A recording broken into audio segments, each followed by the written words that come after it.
Hello from Moscow, I'm Michael Josh, and you're watching GadgetMatch. I'm here for World Cup 2018, and if you've seen any of the games live or on TV, then perhaps you've seen the words Vivo NEX plastered across the boards. Vivo is keen on making a splash in the world stage, and what better way to do this than by showcasing their new flagship smartphone. This phone. This is our Vivo NEX review.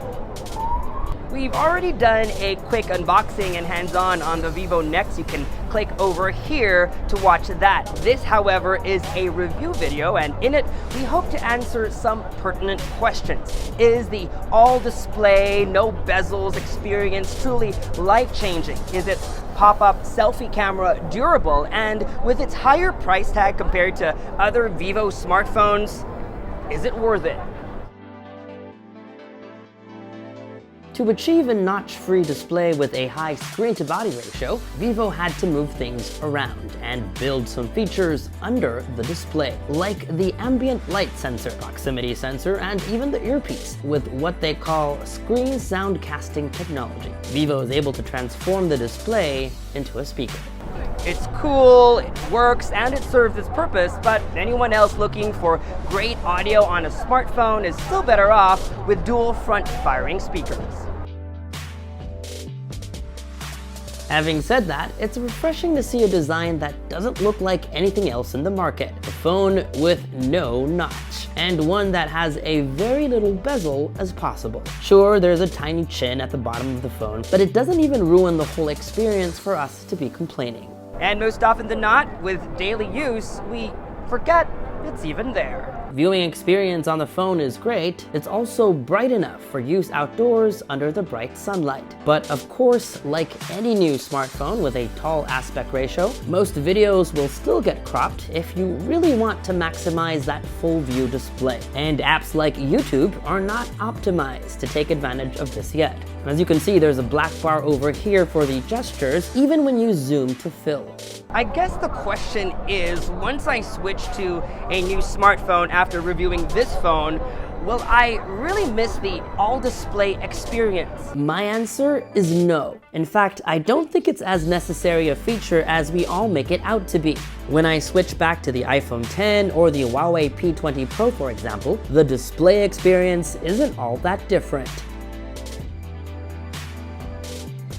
On the mid-range NEX A model, the fingerprint sensor is on the back of the phone, but on the higher-end NEX S model, the fingerprint sensor is under the display. A feature we first saw on the X20 UD and X21 earlier this year. Synaptics, the company behind the technology, says you need to press and hold to give the scanner enough time to take a photo of your fingerprint. Now this is the part that comes with a bit of a learning curve, just like when Apple removed the home button from the iPhone X. Now it would have been nice if they still kept facial unlock just as a backup. But if you notice up top, there are no cameras to do that. It's hidden inside the phone and shows up only when you launch the camera app.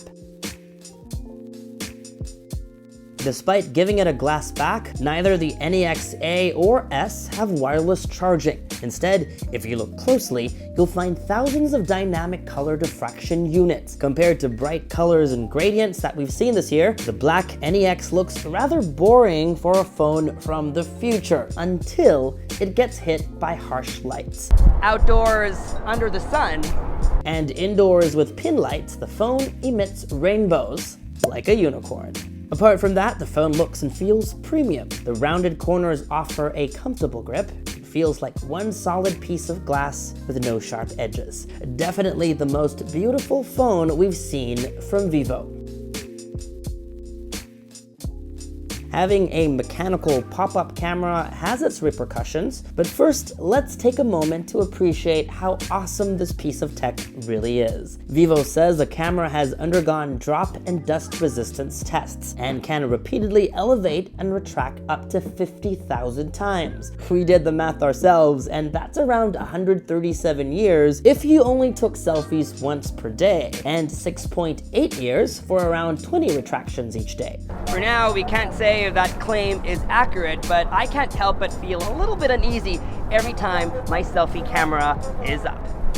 Taking a selfie doesn't feel as fast as other smartphones, only because the physical part of the phone moves. But if you check any other smartphone out in the market today, it still does take time to switch between the main camera and the selfie camera, even if there is no pop-up mechanism involved. After getting over that wow factor, we got so used to how natural the process is. So much so that we eventually forgot the front camera needs to pop up before we snap a selfie. One thing that makes the selfie camera stand out, and no pun intended, is how well it handles dynamic range. The AI HDR feature on the Vivo NEX is able to balance things out, resulting in selfies that look as if you had other light sources. The same AI HDR feature also works on the dual rear cameras. It works really well, although some photos turn out over-sharpened.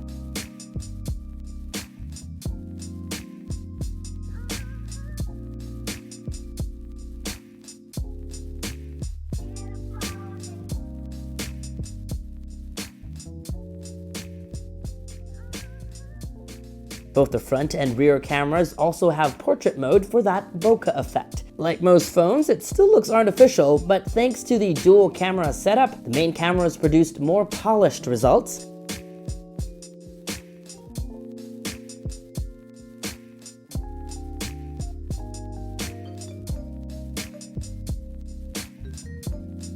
In indoor and low-light scenarios, some photos have mushy details when you zoom in, but for the most part, the phone does a pretty good job at capturing details and minimizing noise.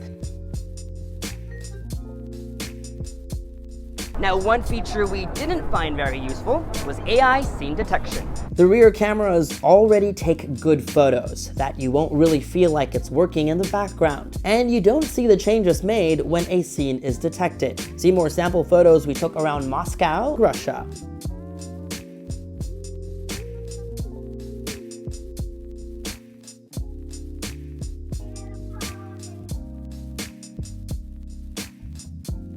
And lastly, video enthusiasts will be happy to know that the main camera has both optical and electronic image stabilization. A lot of shots we took around Moscow still turned out shaky, but once fixed in post, you can get something like this.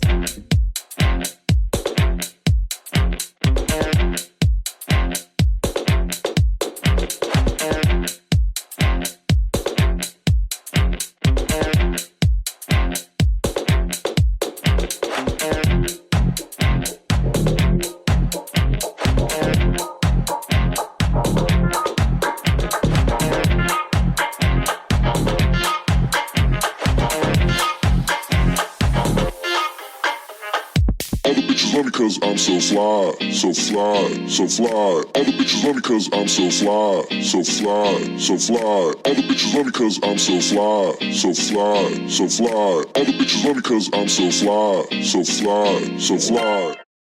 With top-of-the-line specifications, the high-end NEXS can run any of your favorite games hiccup-free. But Vivo says it's built a cooling system inside the Vivo NEX that ensures the phone never gets too hot after 2 hours of continuous gaming. When we were in Russia watching World Cup games, we started the day at 8 AM juiced up at 100%, get coffee, browse and post on social media, walk around Red Square, take a lot of photos and videos, and by the time we get back to our hotel, we'd still have at least 20% left, even with Wi-Fi constantly connected. So, is the Vivo NEX your gadget match? This is no longer the concept phone we saw at Mobile World Congress in February. It's a futuristic phone, and you can already get your hands on it. At an asking price of about $702, it's priced higher than other value-for-money favorites like the OnePlus 6 and the Xiaomi Mi Mix 2S. But it does offer features other smartphones don't. It is a phone that you'll definitely want to show off to your friends, and is also a phone that your friends will want to see.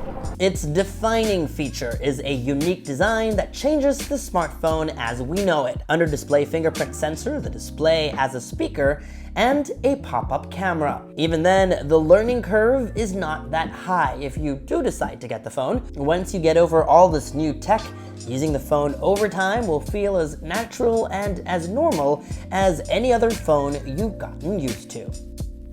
We can't really say that it's the best smartphone in the market today, but it's definitely the best smartphone from Vivo. And we really appreciate that in their bid to distinguish themselves from other smartphone manufacturers, they have been able to create a great smartphone that is both innovative and full of fresh ideas.